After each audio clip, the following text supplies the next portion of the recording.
నేను నా ఇంటి సమస్య మీద నేను అక్కడ 1988-89లో ఓ 3 పోర్షన్ల పెంకుటిల్లు కట్టుకున్నా. భద్రాచలం గవర్నమెంట్ హాస్పిటల్ ఎదురుకుండా కొత్తపేట కాలనీలు. దాన్ని మా తాత ముత్తాతల నుంచి 40 ఎకరాల పొలం వచ్చిందనమాట. అదంతా అమ్ముకున్నారు. దగ్గర కోట్లల్లో వచ్చిందనమాట. ఓల్డ్ బీపీఎల్ షేర్లు, బ్యాంకుల్లో డివిడెంట్లు అన్నీ తీసుకున్నారు. మేము 5 అన్నదమ్ములం. మిగతా అన్నదమ్ములకి అందరికి ఇచ్చిండు, కానీ దాంట్లో నాకు రూపాయి ఇవ్వలేదనమాట. అది ఇవ్వకపోతే నాకు ఇట్లా అన్యాయం చేసామనేసరికి ఆ స్థలం ఇచ్చిండు అనమాట. నాకు ఇచ్చినట్టు ఆ పంచాయతీ వాళ్ళకి రాసి ఇచ్చిండు. నాకు ఇలే కాగితం అది. మా మిగతా ఆనందములు నాకు ఇవ్వకుండా చేశారు. అది నాకు ఇచ్చిండని చెప్పి నేను 89లో అక్కడ 3 పోర్షన్లు బంగ్లా పెంకుటిల్లు కట్టుకున్నా. ఆ కట్టుకున్న తర్వాత దాంట్లో ఒక పోర్షన్లో మా నాన్న చేరిండు, ఇంకో పోర్షన్లో మా రెండో అన్నగారు చేరారు. కొన్ని సొంతోళ్ళు కదా అని నేనేదో అమాయకత్వంతో ఊరుకున్నాను అనమాట. ఊరుకుంటే దాన్ని వాళ్ళు అమ్ముకోవడానికి ప్రయత్నం మొదలుపెట్టేసరికి దాన్ని కూలగొట్టేసేసి కొనుక్కున్న బిల్డింగ్లు మొదలుపెట్టిండు. నేను ఎమ్మటే అక్కడ భద్రాద్రి సబ్ కలెక్టర్ గారికి కంప్లైంట్ ఇస్తే ఆ సబ్ కలెక్టర్ గారు వాళ్ళకి నోటీసులు ఇచ్చిందనమాట. ఇచ్చి ఖాళీ చేయమని, అరెస్ట్ చేస్తానని నోటీస్ ఇచ్చింది 2014లో. అలా చేసేసరికి అప్పుడు అక్కడ టీఆర్ఎస్ గవర్నమెంట్ నడుస్తుందన్నమాట. ఆ టీఆర్ఎస్ గవర్నమెంట్ కూడా వాళ్ళు బాగా డబ్బు ఉన్నోళ్ళు అనమాట. ఫైనాన్స్ వ్యాపారం చేస్తున్నారు కోట్లలో. అర్ధరాత్రి ఇంటికి పోయి తలుపు కట్టినా కాగితం లేకుండా 50 లక్షలు అప్పిచ్చే స్థాయిలో ఉన్నారన్నమాట. వాళ్ళు అంత ఓతలో ఉన్నారు. నా దగ్గర ఏమీ లేదు. ఆ పోలీసు వాళ్ళని డబ్బులు 10 రూపాయలు ఇవ్వలేను, రెవెన్యూ డిపార్ట్మెంట్ వాళ్ళకి రూపాయి ఇవ్వలేను.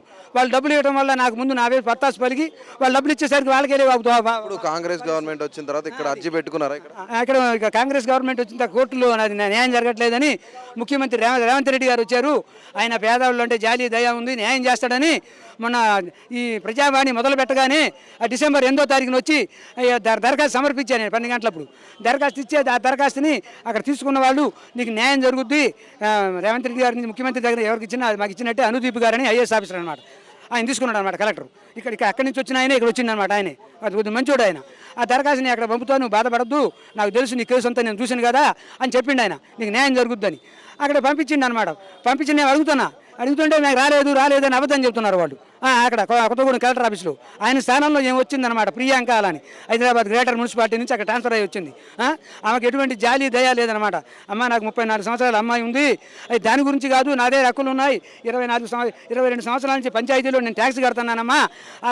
ఆ ఈవో గారు కూడా నా గురించి రిపోర్ట్ పంపించండి కోర్టుకి, నాకే ఆధారాలు ఉన్నాయమ్మా, వాళ్ళ దగ్గర ఎటువంటి ఆధారాలు లేవు, ఏదో 96లో దస్తావేజులు పంచుకున్నాడు, దొంగ దస్తావేజులు తయారు చేయించారు, నా సంతకాన్ని ఫోర్జరీ చేశారమ్మా, అది వాళ్ళ దగ్గర ఎటువంటి ఆధారాలు లేవు, అటువంటి ఆధారాలు ఏమైనా ఉంటే వాళ్ళు కూడా 2014 లాగా నాకు ఎదురులాగా ఇలాంటి కలెక్టర్ గారు ఏమంటున్నారు? ఆ కలెక్టర్ గారు ఏంటంటే నేనేం చేయలేను, వాళ్ళు అంటే వాళ్ళ దగ్గర డబ్బులు తీసుకుందనమాట. డైరెక్ట్ తీసుకోకపోయినా వాళ్ళు తీసుకున్న వాళ్ళతో కొమ్మక్కైందనమాట.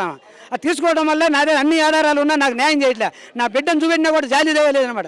ప్రియాంక అలా గారు ఐఏఎస్ ఆఫీస్ ఇక్కడి నుంచి హైదరాబాద్ నుంచి ట్రాన్స్ఫర్ అయ్యి వచ్చిందనమాట. అది ఆ టీఆర్ఎస్ గవర్నమెంట్లో ఉన్నప్పుడే వచ్చింది. వాళ్ళ మాటలు విని పువ్వాడ అజయ్ కుమార్ వాళ్ళ మాటలు విని వాళ్ళకి సపోర్ట్ చేస్తుందన్నమాట.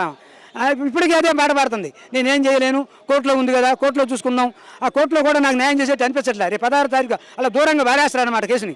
రేపు ఫిబ్రవరి 16న పెట్టారు, అప్పుడు కూడా న్యాయం జరుగుతుందని నమ్మకాలు లేవు. మళ్ళీ ఇట్లా నేను తప్పుడు నివేదిక ఇచ్చింది అనమాట ఆ కోర్టు నుంచి.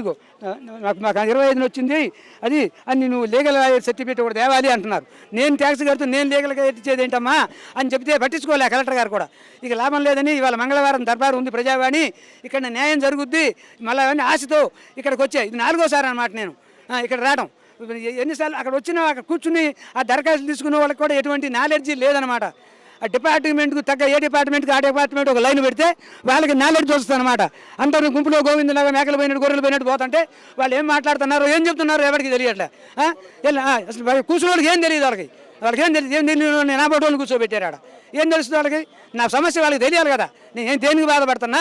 నేను చెప్పొచ్చిన కలెక్టర్కి నాకు అన్యాయం జరిగితే నా 34 సంవత్సరాల హ్యాండిక్యాప్డ్ అమ్మాయిని తీసుకొచ్చి ఈ ప్రజావాణి ముందు మేమిద్దరు నా బిడ్డ నేను ప్రాణాలు వదిలిపెడతాం, మీ పేరు రాసి పెట్టి చచ్చిపోతానమ్మా అని ఆ భద్రాద్రి కొత్తగూడెం కలెక్టర్కి నిన్న దర్బార్లో ఆమెకి నేను ఆ పోలీసులు పిలిపించింది అనమాట. ఏం చేస్తావు, నా మెడ మీద తలగా తీసేస్తావా, తీసేయని అన్న. నేను ధర్మంగా పోరాడుతున్నా, నాకు భయం లేదు, ఏం చేస్తావు అనేసి పోలీసులు దూరం వెళ్ళిపోయారు. వాళ్ళు మాట్లాడలేదు అని వెళ్ళి నాకు మీటింగ్ అవుతుంది 16వ తారీఖు చూసుకుందామని చెప్పింది, ఫిబ్రవరి 16వ తారీఖున. నాకేమో న్యాయం చేసేట్టు అనిపించట్లే. ప్రజా దర్బార్కి వచ్చారు కదా, లోపల చెప్పి ఆమె కూడా చెప్పాను నేను. మళ్ళీ అక్కడికే పోతే ఆమె న్యాయం చేస్తుంది, 16వ తారీఖు చూద్దామంటే 16వ తారీఖు నా కేసు కొట్టేస్తుంది అయ్యా, ఆమె న్యాయం చేసేది లేదండి అయ్యా అని చెప్పొచ్చా.